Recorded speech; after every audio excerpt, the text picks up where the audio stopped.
Hi everyone, welcome to my YouTube channel biology by KD sir. आज हम लोग start करेंगे कक्षा 10 के चैप्टर नंबर 3 को, जिसमें हम देखेंगे जय प्रक्रम थर्ड। और इसमें मुख्य रूप से डिस्कस किया जाएगा परिवहन अर्थात ट्रांसपोर्टेशन के विषय में। तो ट्रांसपोर्टेशन की प्रक्रिया क्या होती है और ट्रांसपोर्टेशन हमारी बॉडी के लिए, बाकी जीवों में खास रूप से जो लाइफ की प्रोसेस होती है, जीवन की जो प्रक्रियाएं होती है, उनमें ट्रांसपोर्टेशन का क्या रोल होता है। तो सबसे पहले हम बात कर लेते हैं कि परिवहन ट्रांसपोर्टेशन होता क्या चीज़ है।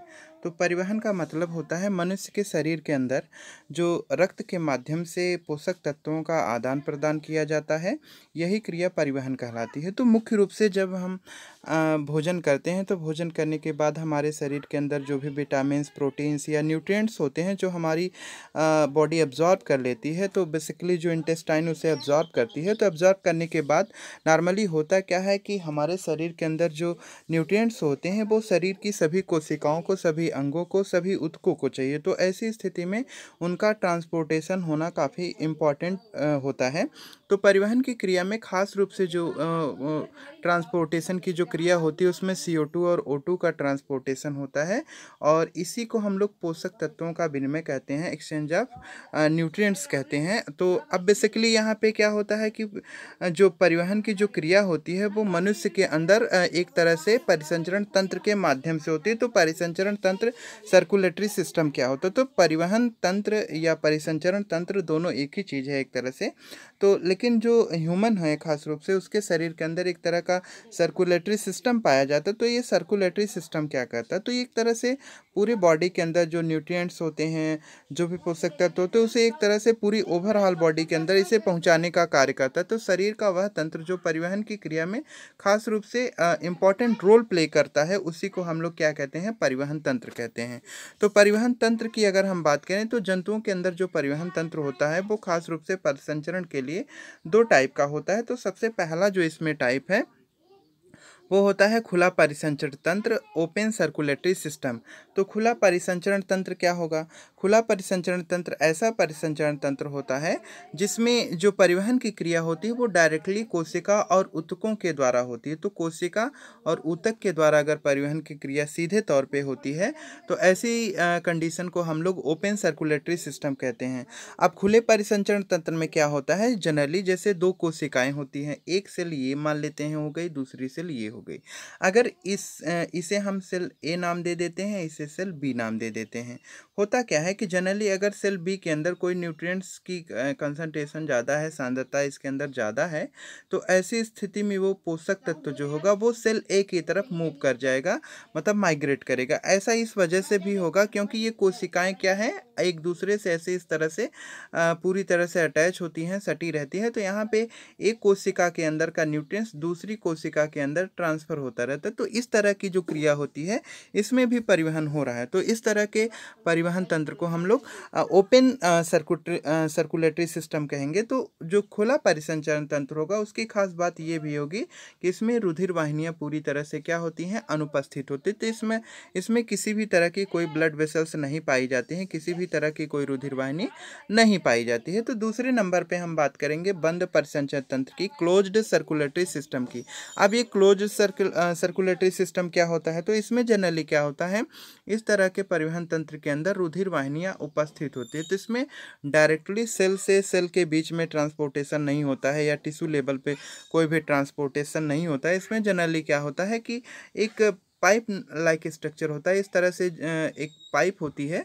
तो पाइप को आप बेसिकली क्या बोल सकते हैं? वेंस कह सकते हैं। सिरा या धमनियाँ हैं, इनके माध्यम से जो ब्लड है वो शरीर के सभी भागों तक, अंगों तक पहुंचता है। तो अब इस रुधिर वाहिनी के अंदर जो भी न्यूट्रिएंट्स होंगे वो अलग अलग कोशिकाओं में इस तरह से रुधिर वाहिनियों के माध्यम से पहुंचने का कार्य करते हैं। तो इस तरह का जो परिसंचरण तंत्र होगा इसे बंद परिसंचरण तंत्र कहेंगे। क्यों? क्योंकि जनरली इसमें जो रुधिर वाहिनियाँ एक तरह से क्लोज्ड हैं। अब यहाँ से कोई न्यूट्रिएंट्स चला तो ये किसी भी जगह नहीं जाएगा, इसे टारगेट अंग तक ही पहुंचेगा। तो जहाँ पे ज़रूरत होगी, जहाँ पे ये रुधिर वाहिनियाँ केशिकाओं के माध्यम से इसको पहुंचाने का काम करेंगी, उन्हीं भागों तक ये पहुंचने का कार्य करेगा। तो एक तरह से जो न्यूट्रिएंट्स है रुधिर वाहिनियों के माध्यम से कोशिकाओं और अंगों तक पहुंच रहा है। इस तरह से इसे हम लोग क्या कहते हैं, बंद परिसंचरण तंत्र कहते हैं। अब बात हम लोग कर लेते हैं कि मनुष्य का जो परिसंचरण तंत्र होता है उसमें जनरली हृदय जो हमारा होता है, हृदय मुख्य रूप से इम्पॉर्टेंट रोल प्ले करता है। तो हृदय की संरचना कैसी होती है, हृदय करता क्या है, तो जनरली आप अगर देखेंगे हृदय और रुधिर वाहिनियाँ जो होती है ये दोनों आपस में मिलके एक दूसरे का सहयोग करती हैं और दोनों एक तरह से सर्कुलेटरी सिस्टम के फॉर्मेशन करने में महत्वपूर्ण भूमिका निभाती है। तो इसमें अगर आप केवल रुधिर वाहिनियों की बात करें या फिर हम हृदय की बात करें तो कोई एक पर्टिकुलर जो पार्ट होगा वो परिसंचरण तंत्र का फॉर्मेशन नहीं कर पाएगा, दोनों का इम्पॉर्टेंट रोल होता है। तो ऐसी स्थिति में जो परिवहन तंत्र का निर्माण होगा वो रुधिर वाहिनियों और हृदय दोनों की कॉम्बिनेशन से होता है। यहाँ पे सबसे पहले हम बात कर लेते हैं कि रुधिर जो ब्लड है ये क्या होता है और इसकी क्या इम्पोर्टेंस होती है। तो परिवहन के लिए जो सबसे इम्पॉर्टेंट फैक्टर होता है ह्यूमन बींग्स के अंदर, जो ट्रांसपोर्टेशन की प्रक्रिया होती है उसमें जो सबसे इम्पॉर्टेंट रोल प्ले करता है वो होता है हमारा सर्कुलेटरी सिस्टम। तो जिसमें जनरली जो रुधिर होता है वो तरल संयोजी ऊतक की तरह कार्य करता है। तो हमारा जो ब्लड है वो एक तरह से तरल संयोजी ऊतक है जिसकी उत्पत्ति भ्रूण के मीजोडर्म से होती है। तो यहाँ पे थोड़ा सा स्पेलिंग में मिस्टेक है, इसे आप करेक्ट कर लीजिएगा, ये MESO होगा, TO लिखा है। तो ऐसी स्थिति में जो भ्रूण का मीजोडर्म होगा, तो भ्रूण में 3 तरह की अस्तर होती है। जैसे मान लेते हैं कि ये हो गया इंडोडर्म, ये हो गया मीजोडर्म और ये हो गया एक्टोडर्म। तो भ्रूण के में जो एम्ब्रियोनिक डेवलपमेंट होता है 3 परतों के द्वारा होता है। तो जो बीच वाली परत होती है इसे मीजोडर्म लेयर कहते हैं। तो मीजोडर्म ही क्या करता है, भ्रूण का जो तीसरा सेकेंड लेयर है वही क्या करती है, एक तरह से ब्लड का फॉर्मेशन करने का काम करता है। अब जो ब्लड का pH मान होता है वो होता है 7.4। तो रक्त का जो pH मान होता है वो 7.4 होता है, जो अपारदर्शी होता है, स्वाद में नमकीन होता है तथा हल्का चिपचिपा सा भी होता है। तो ये हल्का चिपचिपा होता है, स्वाद में नमकीन होता है, क्षारीय होता है, जिसका pH मान कितना है, 7.4 है। तो एक तरह से ब्लड जो होता है वो मानव शरीर के लिए जो ट्रांसपोर्टेशन की प्रक्रिया होती है उसमें काफ़ी अच्छा रोल प्ले करता है। साथ ही अगर हम बात करें मनुष्य के शरीर के अंदर जो ब्लड की मात्रा होती है वो 5 से 6 लीटर के आसपास होती है और ये संपूर्ण शरीर का लगभग 6 से 7% होता है। तो टोटल शरीर के भार का, जैसे किसी भी व्यक्ति में अगर मान लेते हैं उसका मोटे तौर पे अगर उसका भार 100 kg है, 100 किलोग्राम है, तो उसमें से 6 से 7 किलोग्राम जो होगा वो केवल उसका ब्लड होगा। तो मतलब टोटल बॉडी वेट का 6 to 7% जो वेट होता है वो किसकी वजह से होता है, ब्लड की वजह से ही होगा। यहाँ पे हम देख लेते हैं कि रुधिर जो होता है उसके कौन कौन से कंपोनेंट होते हैं। तो ब्लड का फॉर्मेशन जो होता है, ब्लड में आखिर ऐसे कौन कौन से कंपोनेंट पाए जाते हैं जो कि ट्रांसपोर्टेशन की प्रक्रिया में इंपॉर्टेंट रोल प्ले करते हैं। तो जनरली अगर आप देखें तो ये जो ब्लड होता है इसमें 2 तरह के कंपोनेंट होते हैं, 3 तरह के कंपोनेंट होते हैं। तो जो सबसे पहला जो कंपोनेंट होता है वो है प्लाज्मा। तो प्लाज्मा क्या है, तो प्लाज्मा जनरली यहाँ पे जो सबसे पहला कंपोनेंट है, तो प्लाज्मा क्या है कि ये पूरे रक्त का लगभग 90% इसमें जल ही होता है। तो जो प्लाज्मा होती है, प्लाज्मा में लगभग 90% मात्रा जल की होती है और साथ ही इसमें 10% जो मात्रा होती है वो जटिल अकार्बनिक पदार्थों की होती है। तो 10% इसमें मात्रा किसकी होती है, जटिल कार्बनिक पदार्थों की होती है। उसके अलावा इसमें कई तरह के प्लाज्मा के अंदर निर्जीव भाग भी होते हैं। तो जो प्लाज्मा होती है इसके अंदर निर्जीव भाग भी होते हैं जिनमें रुधिर कणिकाएं जो होती है, ब्लड कॉर्पस जो होती हैं वो एक तरह से एब्सेंट होती हैं। अगर मनुष्य को चोट लग जाती है तो चोट लगने की स्थिति में जो रक्त का थक्का बनाने का काम करता है वो खास रूप से यही प्लाज्मा करेगा। तो प्लाज्मा क्या है, ये पूरे ब्लड का नियर अबाउट 40% भाग बनाता है। तो 40% जो भाग होता है वो एक तरह से प्लाज्मा है, जो हमारे शरीर के अंदर एक तरह से परिवहन की क्रिया के लिए काफ़ी इम्पोर्टेंट रोल प्ले करता है। प्लाज्मा में भी दो तरह के कंपोनेंट होते हैं, जिसमें जो पहला कंपोनेंट है वो कार्बनिक पदार्थ है, दूसरा इसमें अकार्बनिक है। तो कार्बनिक पदार्थों में अगर हम बात करें तो अमीनो अम्ल है, वसी अम्ल है, हार्मोन्स हैं, एंजाइम और विटामिन्स और प्रोटीन, ये सभी जो हैं वो एक तरह के कार्बनिक पदार्थ हैं, ऑर्गेनिक कंपोनेंट हैं जो प्लाज्मा के अंदर घुलित अवस्था में पाए जाते हैं। इसी कड़ी में अगर हम बात करें दूसरे नंबर पे अकार्बनिक पदार्थों की, तो इसमें कैल्शियम है, पोटेशियम है और फास्फेट है। ये सभी क्या है, इसमें इनऑर्गेनिक कंपोनेंट के, और बाइकार्बोनेट भी है जो कि इनऑर्गेनिक कंपोनेंट के तौर पे कार्य करते हैं।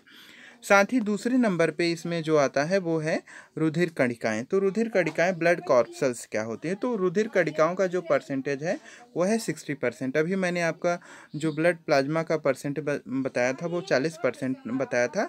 तो जो प्लाज्मा होती है, प्लाज्मा हमारे शरीर के अंदर 60% होती है। तो ब्लड का जो दो इम्पॉर्टेंट भाग है, इसमें जो पहला भाग प्लाज्मा है वो 60% होता है, और जो रुधिर कणिकाएं होती हैं, ब्लड कॉर्पसल्स होती हैं, इनका जो परसेंटेज होता है ब्लड में वो कितना होता है, 40% होता है। तो ये 40% रुधिर कणिकाएं होती हैं।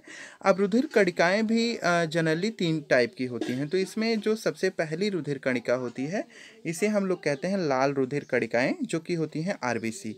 तो आरबीसी क्या होता है, आरबीसी के अंदर हीमोग्लोबिन पाया जाता है। तो हीमोग्लोबिन को जनरली हम HB सिंबल से रिप्रेजेंट कर सकते हैं। तो इसके अंदर हीमोग्लोबिन पाया जाता है, और हीमोग्लोबिन के कारण ही इसका जो कलर होता है वो जनरली लाल रंग का होता है। तो सबसे अधिक मात्रा में ये पाई जाती है, और इनकी मात्रा लगभग कितनी होती है, 45 से 55 लाख प्रति क्यूबिक होती है। तो 55 लाख प्रति क्यूबिक इनकी मात्रा होती है जनरली। अब आरबीसी जो होता है वो केंद्रक विहीन होता है। तो आरबीसी कैसा होता है, केंद्रक विहीन होता है, और इसमें हीमोग्लोबिन नामक रंगा पदार्थ भी पाया जाता है। साथ ही अगर हम बात करें हीमोग्लोबिन की, तो जिसके कारण ये क्या कैसा होता है, हीमोग्लोबिन के कारण ही ये रेड कलर का होता है, लाल रंग का होता है। इसे हम लोग इरिथ्रोसाइट के नाम से भी जानते हैं। और आरबीसी की अगर बात करें जीवन काल की, तो इसका जीवन काल जो होता है वो 120 दिनों का होता है। तो इस तरह से आरबीसी की ये काफ़ी कुछ जनरल कैरेक्टर या इम्पोर्टेंट उसका लक्षण हुआ।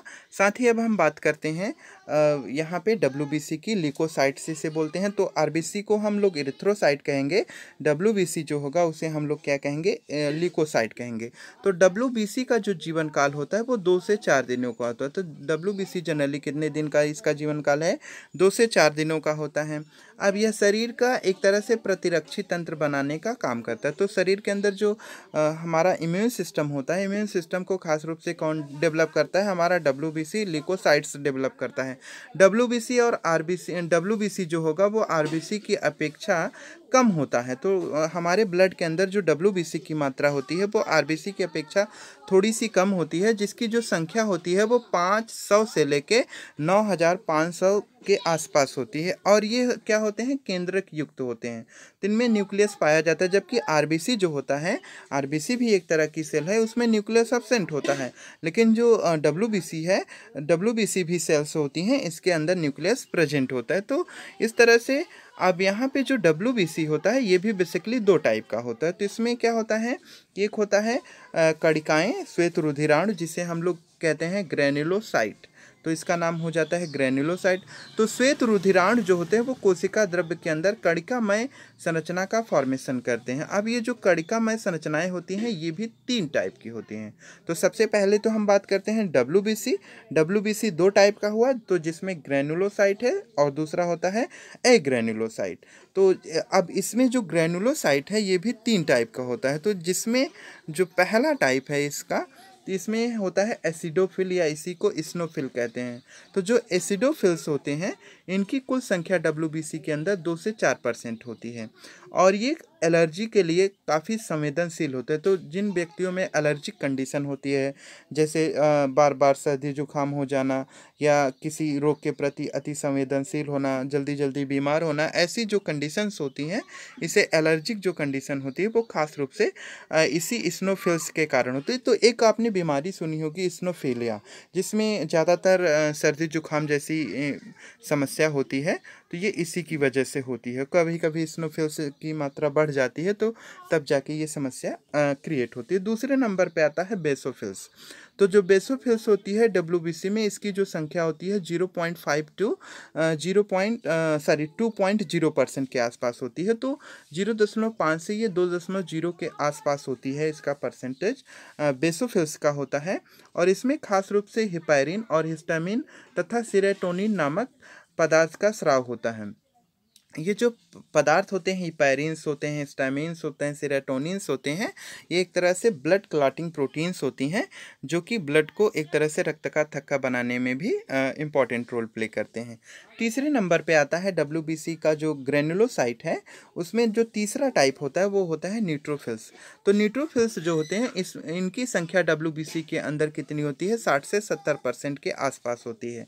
और ये क्या होते हैं? भक्षकाणु होते हैं, फैगोसाइट्स का काम करते हैं। तो ये एक तरह से जो बैक्टीरिया हमारे शरीर के अंदर अटैक करते हैं, हमारे बॉडी पे अटैक करते हैं, तो उनको एक तरह से नष्ट करने का काम कौन करता है? न्यूट्रोफिल्स करते हैं। अब सेकंड नंबर पे हम बात करते हैं कणिका रहित श्वेत रुधिराणु।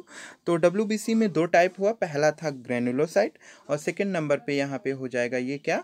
कणिका रहित श्वेत रुधिराणु, जिसे हम लोग कहेंगे ए ग्रेनुलोसाइट। तो ए ग्रेनुलोसाइट की क्या खास बातें होती हैं, इसे देख लेते हैं। तो इन श्वेत रुधिर कणिकाओं को कोशिका द्रव्य में, ये खास रूप से जो कोशिका द्रव्य होता है उसमें ये कणिकाएं नहीं होती हैं, नहीं पाई जाती हैं, और इनका केंद्रक गोल होता है। तो इनका जो न्यूक्लियस होगा वो जनरली कैसा होगा? गोल आकार का होगा और पिंडों में विभाजित नहीं होता है। तो इनका जो केंद्रक होता है ये पिंडों में भी विभाजित नहीं होता है। यह भी दो प्रकार की होती है। तो जनरली ये जो ग्रेनुलोसाइट होता है ये भी दो टाइप का होता है। तो जिसमें जो पहला टाइप है, नंबर ए है इसका, तो इसका नंबर ए है लिम्फोसाइट्स। तो जो लिम्फोसाइट्स होता है, इस यहाँ पे स्पेलिंग में थोड़ी मिस्टेक है तो इसे आप करेक्ट करिएगा, स्पेलिंग TES होगा लास्ट में। तो जो लिम्फोसाइट्स होते हैं, लिम्फोसाइट में क्या होता है? इनका आकार सबसे छोटा होता है और WBC में इनकी जो कुल संख्या होती है वो 20 से 30% के आसपास होती है।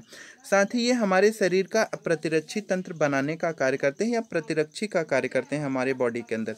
दूसरे नंबर पे आता है मोनोसाइट्स। तो मोनोसाइट्स क्या होते हैं? बड़े आकार की कोशिकाएं होती हैं मोनोसाइट्स। और मोनोसाइट्स में जो होती हैं, इनकी जो WBC के अंदर जो संख्या होती है वो 2 से 10% के आसपास होती है। ये भी क्या करते हैं? जीवाणुओं का भक्षण करने का कार्य करते हैं। अब तीसरे नंबर पे आता है नंबर C, जो टाइप है वो है रुधिर प्लेटलेट्स, ब्लड प्लेटलेट्स। तो मैंने आपको जो बताया अभी, जो हमारा ब्लड होता है वो दो टाइप में डिवाइड किया जाता है जनरली। तो उसमें 3 टाइप होते हैं। तो जो पहला टाइप है वो है प्लाज्मा, जो कि 60% के आसपास होता है। जो दूसरे नंबर पे आता है वो है रुधिर कणिकाएं, ब्लड कॉर्पसेल्स। और जो थर्ड नंबर है उसका वो है रुधिर प्लेटलेट्स। तो जो प्लेटलेट्स होता है, इनकी स्तनधारियों में ही ये खास रूप से उपस्थित होता है। तो जो मैमल्स होते हैं स्तनधारी होते हैं, अर्थात जो अपने बच्चों को दूध पिलाते हैं, उन्हें स्तनधारी कहा जाता है। खास रूप से इन प्राणियों के अंदर रीढ़ की हड्डियाँ पाई जाती हैं। तो जो स्तनधारी प्राणी होते हैं उन्हीं में मुख्य रूप से प्लेटलेट्स देखने को मिलता है। इनकी संख्या अगर हम बात करें, मनुष्य के अंदर जो इनकी संख्या होती है वो 2 से 5 लाख होती है। ब्लड के अंदर इनकी जो संख्या होती है 2 से 5 लाख होती है। ये केंद्रक रहित होते हैं अथवा ये गोल अथवा अंडाकार संरचनाएं होती हैं। अब इसमें जनरली क्या होगा? ये चोट लगने पे ब्लड को एक तरह से जमाने का कार्य करते हैं। तो जो हमें कभी कभी जब चोट लग जाती है तो एक तरह से जो ब्लड का थक्का बनता है, रुधिर का थक्का बनता है, उनके लिए ये इंपॉर्टेंट रोल प्ले करते हैं। साथ ही अब हम बात कर लेते हैं रुधिर के कार्य क्या होते हैं, फंक्शन ऑफ ब्लड। तो जो रुधिर होता है, रुधिर का जो सबसे पहला काम होगा, इसमें आप देखेंगे कि जो हमारा ब्लड होता है वो एक तरह से O2 और CO2 का परिवहन करता है। तो जो ऑक्सीजन और कार्बन डाइऑक्साइड का हमारे शरीर के अंदर हीमोग्लोबिन के माध्यम से जो आदान प्रदान होता है वो खास रूप से रुधिर ही करता है। तो जनरली इसमें क्या होता है? जो हीमोग्लोबिन है ये ऑक्सीजन के साथ मिलकर ऑक्सी हीमोग्लोबिन बना लेता है और कार्बन डाइऑक्साइड के साथ ये कंबाइन करके HbCO2 अर्थात कार्बोक्सी हीमोग्लोबिन बना लेता है। तो इस तरह से ऑक्सी हीमोग्लोबिन और कार्बोक्सी हीमोग्लोबिन ये का फॉर्मेशन करके ये हमारे शरीर के अंदर जो ऑक्सीजन और कार्बन डाइऑक्साइड होता है उसका विनिमय करता है। दूसरे नंबर नंबर पे इसका जो इम्पोर्टेंट कार्य होता है, ये क्या करता है, ब्लड हमारे शरीर में जो पोषक तत्व होते हैं, पोषक तत्वों को शरीर के विभिन्न अंगों और कोशिकाओं तक पहुंचाने का काम करता है। इसी कड़ी में ये इसका जो तीसरा फंक्शन होता है, ये हानिकारक तथा वर्ज्य जो उत्सर्जी पदार्थ होते हैं उन्हें ये अंगों से बाहर निकालने का भी काम करता है। साथ ही ये क्या करेगा, रुधिर जो होगा शरीर के सभी भागों में ताप तथा रासायनिक नियंत्रण को भी बनाए रखने में काफ़ी इंपॉर्टेंट रोल प्ले करता है। इसी कड़ी में अगर आप देखें तो रुधिर के अंदर उपस्थित जो WBC होता है वो प्लेटलेट्स की कोशिकाओं में खास रूप से जो वायरस होता है और बैक्टीरिया होते हैं उन्हें नष्ट करने का ये कार्य करता है। और इसी कड़ी में अगर आप देखेंगे तो रुधिर जो होता है, रुधिर के कारण ही अगर हमें चोट लग जाती है तो रुधिर का जो थक्का बनता है, हमारे बॉडी के अंदर जो घाव होते हैं उस घाव को भरने में ये काफ़ी इंपॉर्टेंट रोल प्ले करता है।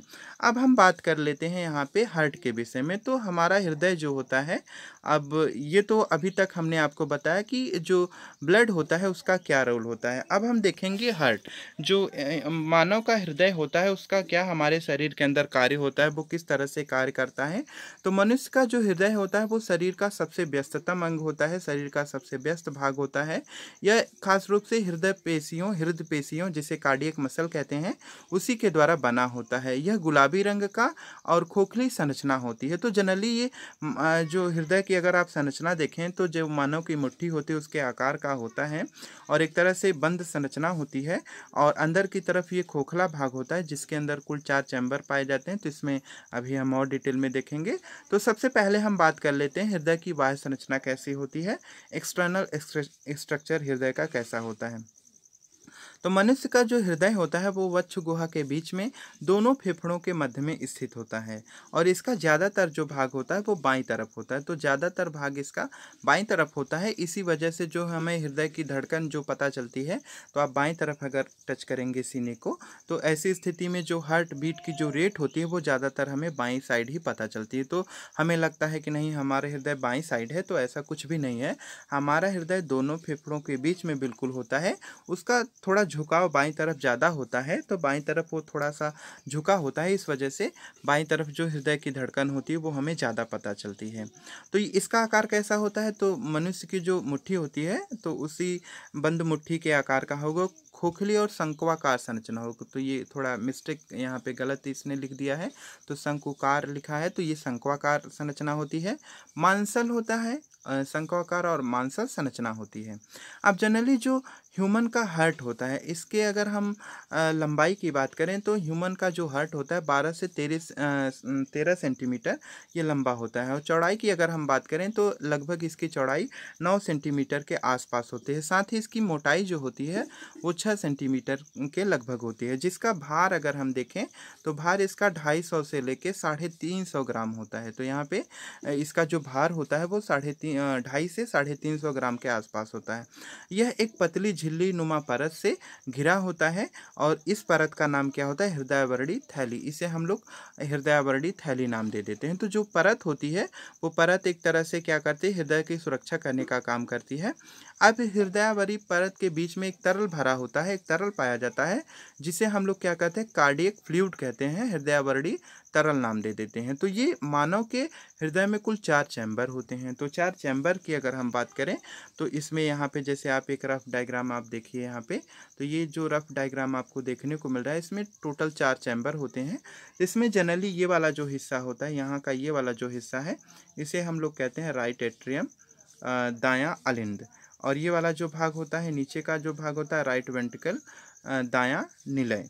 और इधर का जो हिस्सा होता है इसे हम लोग बोलते हैं लेफ्ट एट्रियम, बायां अलिंद। और ये वाला हिस्सा जो होता है यहाँ पे इसे बोलेंगे लेफ्ट वेंट्रिकल, बायां निलय। तो इस तरह से इसमें 4 भाग होते हैं, 2 अलिंद 2 निलय। तो अगर ऐसे हम डिवाइड कर दें तो right atrium, right ventricle, left atrium और लेफ्ट वेंट्रिकल, तो 4 भाग होते हैं हृदय के अंदर।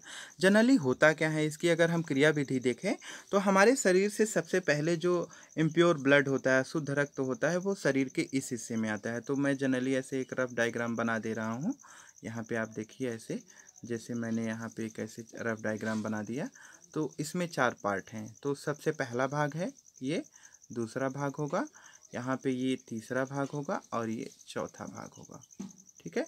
तो होता क्या है कि शरीर के अंदर सबसे पहले जो हम ब्लड होता है उसका सर्कुलेशन हृदय के अंदर किस तरह से होता है। तो यहाँ पे देखिए जो पहला पार्ट है, दूसरा, तीसरा और चौथा। तो यहाँ पे जो ब्लड होता है, रक्त जो होता है, वो सबसे पहले पहले भाग में आएगा। किस में आएगा? अर्थात राइट एट्रियम के अंदर आएगा। फिर उसके बाद वो इंटर करेगा सेकेंड पार्ट में, जिसे हम लोग बोलेंगे राइट वेंट्रिकल। तो जो राइट वेंट्रिकल होगा यहाँ पे रक्त पहुँचेगा। अब यहीं से ये फिर कहाँ चला जाता है? फेफड़े के अंदर, लंग्स के अंदर जाता है। तो अब हृदय यहाँ जो होगा ब्लड को वो ट्रांसफ़र कर देगा लंग्स के पास।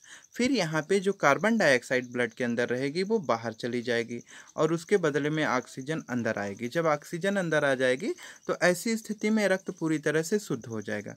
फिर जो ब्लड होगा वो फेफड़े से चलेगा और हृदय के तीसरे पार्ट में पहुँचेगा, जिसे हम लोग कहते हैं लेफ्ट एट्रियम, बायां निलय। फिर उसके बाद ये क्या करेगा? बाएं निलय से बाएं अलिंद, इसे बायां अलिंद कहेंगे, लेफ्ट एट्रियम बायां अलिंद कहेंगे। तो बाएं अलिंद से जो ब्लड होगा वो फिर कहाँ पे आएगा? बाएं निलय के अंदर आएगा। जब ये बाएं निलय के अंदर आएगा फिर ये शरीर के सभी भागों में यहाँ से ट्रांसफ़र कर दिया जाता है। तो अब इस फिगर के माध्यम से देखते हैं। तो सबसे पहले ब्लड आता है इस पार्ट में, उसके बाद आएगा इस भाग में, फिर यहाँ से ये ऐसे ट्रांसफ़र होकर चला जाएगा किस में? जनरली फेफड़े के अंदर। फिर फेफड़े से रिटर्न होगा इस पार्ट में आएगा, फिर यहाँ से इस हिस्से में आएगा और यहाँ से ये फिर शरीर के सभी भागों में इस तरह से ट्रांसफ़र कर दिया जाता है। तो इस तरह से जो हृदय की क्रियाविधि होती है वो कार्य करती है। अब इसमें हम देखेंगे कि हृदय का कौन सा भाग, कौन सी शिरा धमनी किस हिस्से में कहाँ पे ब्लड ले जाने का काम करती है, तो आगे ऑलरेडी वो थियरी में हम डिस्कस करेंगे। तो हृदय की ये खास रूप से संरचना थी। अब बात कर लेते हैं हृदय की जो आंतरिक संरचना होती है वो किस तरह से होती है और उसमें कौन कौन से पार्ट होते हैं, कौन कौन सी वाल्व होती हैं, किस तरह से कार्य करती हैं। तो यहाँ पे आप देखिए, तो हृदय के अंदर जनरली आप अगर देखें तो हृदय में 4 वेस्म होते हैं, 4 चैम्बर होते हैं, जिसमें 2 अलिंद तथा 2 निलय होते हैं। तो 2 एट्रियम और 2 वेंट्रिकल होते हैं। राइट एट्रियम तथा राइट वेंट्रिकल के बीच में एक वाल्व होती है जिसे हम लोग त्रिवलन कपाट, ट्राइकस्पिड वाल्व कहते हैं। ओके, तो जो राइट एट्रियम होगा, राइट वेंट्रिकल होगा, उसके बीच में एक वाल्व होगी जिसे ट्राइकस्पिड वाल्व कहा जाएगा। साथ ही अगर हम बात करें तो एक लेफ्ट एट्रियम होगा जिसे दायां निलय कहेंगे। दाएं निलय से जो रक्त होता है वो फुफ्फुस धमनी अथवा महाधमनी, पल्मोनरी जो है आर्टरी के माध्यम से वो कहाँ पे जाएगा? फेफड़े के अंदर पहुँच जाता है। जब ये फेफड़े के अंदर जाएगा फिर ये अर्धचंद्राकार कपाट, सेमिलुनर वाल्व इसी के बीच में पाई जाती है। तो यहाँ पे अगर आप जनरली देखें जो हृदय हमारा होता है, तो जब इसमें जो 4 पार्ट होते हैं तो इस वाले हिस्से से जब ये फेफड़े के अंदर जाने लगता है तो यहाँ पे एक वाल्व होती है। इसी वाल्व का नाम क्या होता है? इसी को हम लोग बोलते हैं सेमिलुनर वाल्व, अर्धचंद्राकार कपाट कहते हैं। ओके, अब फिर क्या होगा कि दूसरे नंबर पे अगर आप देखें जो लेफ्ट एट्रियम होता है, लेफ्ट एट्रियम और लेफ्ट वेंट्रिकल, इन दोनों के बीच में एक वाल्व होती है। तो ये वाला हिस्सा जो है ये मैं रफ डायग्राम बना दे रहा हूँ इस तरह से यहाँ पे। तो ये लेफ्ट एट्रियम ये है और ये क्या है? लेफ्ट वेंट्रिकल है। तो इनके बीच में भी एक वाल्व होती है। यहाँ पे जो वाल्व होती है उसका नाम क्या होता है? Bicuspid valve. तो यहाँ पे जो वाल्व होती है इसे ट्राइकस्पिड वाल्व, और इधर से जो जाती है यहाँ पे जो वाल्व होती है इसे सेमिलुनर वाल्व, और ये कौन सी हो गई? Bicuspid valve. तो यहाँ पे जो होगा ट्राइकस्पिड, सेमिलुनर, और ये वाला हिस्सा कौन सा है? बाइकस्पिड वाल्व का। तो 3 तरह की वाल्व जनरली इसमें देखने को मिल रही हैं। अब यहाँ पे हम देख लेते हैं अंतरा अलिंदी पट्ट के बीच में दाहिनी ओर की तरफ एक छोटा सा चंद्राकार गुदानुमा संरचना होती है, गड्ढेनुमा संरचना होती है, सॉरी, जिसे हम लोग क्या कहते हैं? फोसा ओवैलिस नाम देते हैं। तो जो अलिंद होता है, अलिंदों के बीच में, तो जो अलिंद का मतलब ये वाला हिस्सा, तो ये जो हिस्सा होगा अलिंद, तो ऊपर का ये हुआ राइट एट्रियम और ये हुआ लेफ्ट एट्रियम, तो इन दोनों को अलिंद कहते हैं। इनके बीच में यहाँ पे एक गड्ढानुमा संरचना होती है पीछे के साइड में हृदय के, जिसे हम लोग क्या कहते हैं? फोसा ओवैलिस नाम देते हैं। दाहिने अलिंद में प्रवेश करने वाली जो मोटी महाशिरा होती है वो अग्र तथा पश्च महाशिरा उसे कहते हैं। तो जो दाहिने अलिंद के अंदर, राइट एट्रियम के अंदर, यहाँ पे इस वाले हिस्से के अंदर जो जनरली महाशिरा प्रवेश कर रही है, उसी का नाम अग्र तथा पश्च महाशिरा कहते हैं। तो कैसे अग्र पश्च महाशिरा कहेंगे, तो यहाँ पे ये जो हृदय होगा इसमें एक ऐसे ऊपर की साइड से प्रवेश करेगी, दूसरी ऐसे पीछे से थोड़ा रहेगी। तो ये मतलब ऊपर की साइड से नहीं, बैक साइड से रहेगा। तो एक तरह से नीचे एक ऐसे धमनी होगी। फिर उसके बाद हम लोग देख लेते हैं कि जो दायां अलिंद होता है, जो दायां अलिंद होगा, दाएं एट्रियम में महाशिरा के छिद्रों के समीप एक शिरा अलिंद गांठ पाई जाती है, जिसे हम जो क्या करती है, स्पंदन के केंद्र पेसमेकर का कार्य करती है। तो ये पेसमेकर की तरह कार्य करेगी। अभी यहाँ पे हम देख लेते हैं रुधिर वाहिनियाँ, ब्लड वेसल्स क्या होती हैं और रुधिर वाहिनियों का क्या कार्य होता है। तो अगर आप यहाँ पे देखें तो जनरली जो ब्लड वेसल्स होती हैं, रुधिर वाहिनियाँ होती हैं, वो हृदय से निकलकर ब्लड वेसल्स द्वारा सभी अंगों तक पहुँचती हैं। तो रुधिर वाहिनियाँ हृदय से निकल के ये क्या करेंगी, शरीर के सभी भागों में पहुँचती हैं। और इन्हें खास रूप से दो भागों में बांटा जाता है। तो जिसमें जो पहला भाग होता है इसे हम लोग कहते हैं धमनी तंत्र, एट्रियल सिस्टम कहते हैं। तो जो एट्रियल सिस्टम होता है इसमें क्या होता है कि धमनी तंत्र में एक जो हृदय होता है, इससे निकलने वाली जो शुद्ध रक्त होता है, शुद्ध रक्त इसमें प्रवाहित होता है धमनी तंत्र के अंदर जनरली। और धमनियों में सदैव शुद्ध रक्त प्रवाहित होता है। लेकिन जो महाधमनी होती है, महाधमनी केवल अकेली एक धमनी ऐसी है जिसमें हमेशा अशुद्ध रक्त प्रवाहित होता है। तो जो धमनियाँ होती हैं उनमें जनरली क्या होगा, शुद्ध रक्त प्रवाहित होता है, लेकिन जो महाधमनी होती है उसमें हमेशा अशुद्ध रक्त प्रवाहित होता है। इसी कड़ी में अगर आप देखें शिरा तंत्र को, तो वेनस सिस्टम को अगर आप देखेंगे तो जो शिराएं होती हैं, शिराओं में हमेशा अशुद्ध रक्त ही प्रवाहित होता है, जो शरीर के अंगों और ऊतकों से रक्त को हृदय में ले जाने का कार्य करती हैं। परंतु जो महाशिरा होती है, महाशिरा में सदैव शुद्ध रक्त प्रवाहित होता है। तो यही दो इसमें इम्पॉर्टेंट काफ़ी पॉइंट है कि धमनियों में हमेशा शुद्ध रक्त प्रवाहित होगा, लेकिन जो महाधमनी होगी उसमें अशुद्ध रक्त प्रवाहित होता है। और साथ ही जो शिराएं होती हैं, शिराओं में हमेशा अशुद्ध रक्त प्रवाहित होता है, लेकिन जो महाशिरा होती है उसमें शुद्ध रक्त प्रवाहित होता है। तो यहाँ पे कुछ और बेसिक डिफरेंस हैं, शिरा और धमनी में कुछ अंतर होते हैं। इन अंतर्स को भी हम देख लेते हैं क्या हैं। बहुत सिंपल से अंतर हैं। तो सबसे पहले अगर हम बात करें धमनी की, तो धमनियों में हमेशा शुद्ध रक्त होता है। जो शुद्ध रक्त जो होता है वो बेसिकली हृदय से विभिन्न अंगों की तरफ ले जाया जाता है। तो धमनियों में शुद्ध रक्त प्रवाहित होगा, जो हृदय से रक्त को कहाँ, अंगों की तरफ ले जाने का काम करेगा। इनमें अशुद्ध रक्त होता है, ये शरीर के विभिन्न भागों और अंगों से रक्त को हृदय की तरफ ले आने का काम करती हैं। ओके, अब यहाँ पे अगर धमनी को देखें तो धमनी के अंदर कोई भी वाल्व नहीं पाई जाती है। धमनी में क्योंकि प्रेशर ज़्यादा होता है और हृदय से जब रक्त निकलता है तो शरीर के सभी भागों में इसे जाना रहता है। तो ऐसी स्थिति के कारण इसमें अगर वाल्व होगा तो एक तरह से वो वाल्व कार्य नहीं कर पाएगा। तो जो नेचर ने पूरी तरह से फॉर्मेशन किया है, तो उस तरह से जो धमनी होती है उसमें किसी भी तरह का कोई वाल्व नहीं होता है। जबकि शिराओं में सेमीलुनर वाल्व, एक वाल्व होता है जो कि उपस्थित होता है। ये जनरली सेमीलुनर वाल्व कहाँ पे पाया जाता है, जब राइट वेंट्रिकल से दाएं निलय से रक्त फेफड़े में ले जाया जाता है, तो वहीं पे ये वाल्व उपस्थित होता है। धमनियाँ जो होती हैं इसमें रक्तदाब अधिक होता है, जबकि शिराओं में रक्तदाब कम होता है।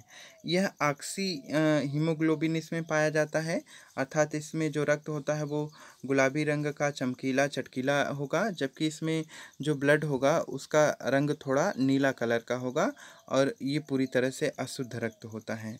अगर हम बात यहाँ पे करें, जो धमनियाँ होती हैं उनकी भित्ति जो होती है वो थोड़ी सी मोटी और लचीली होती है, जबकि जो शिराएँ होती हैं उनकी भित्ति पतली होती है और कमज़ोर होती है और थोड़ा कठोर होती है। तो भित्ति इनकी पतली होती है। और धमनियाँ जो होती हैं इनमें पेशी स्तर काफ़ी मोटा होता है, जबकि शिराओं का पेशी स्तर काफ़ी पतला होता है। तो आज की वीडियो में बस इतना ही। मेरा वीडियो आपको अच्छा लगे तो प्लीज़ इसे लाइक करना ना भूलें, साथ ही शेयर करें, सब्सक्राइब करें चैनल को और बेल आइकन को भी प्रेस कर लें। धन्यवाद।